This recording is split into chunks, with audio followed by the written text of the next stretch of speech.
So is this trick worth it?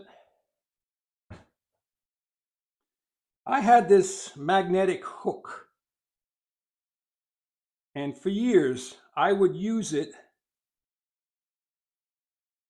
when flattening the backs of plane irons and chisels. I'd put it on there, and then I'd go to the back to the diamond plate or to sandpaper. This is 1000 grit on the Taylor Toolworks chisel sharpening kit.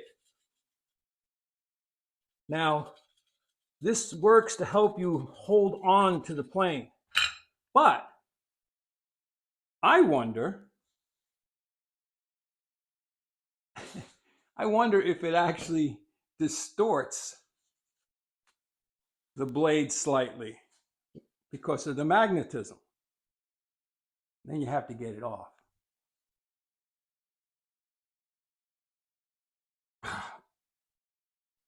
Yeah.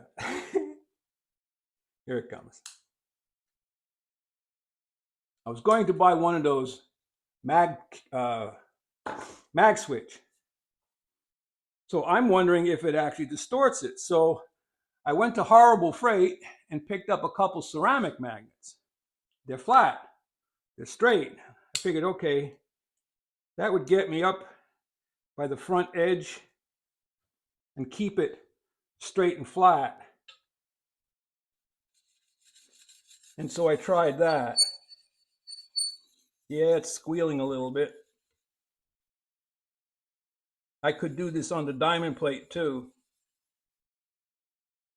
Now these don't have a tremendous amount of magnetism,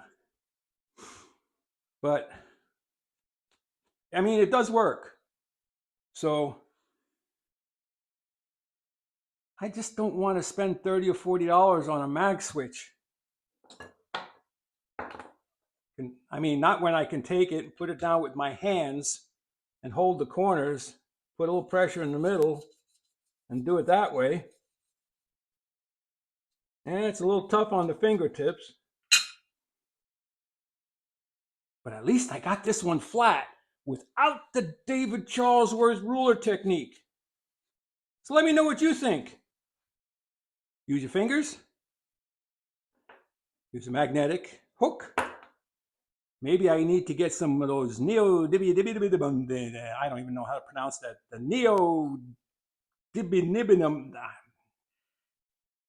powerful super magnet. But then how do I get it off? That's where those mag switch comes in. Old dogs. It's kind of hard to teach old dogs new tricks. What do you think? Let me know in the comment section. Head out to your shop. Go sharpen your tools. Walter out.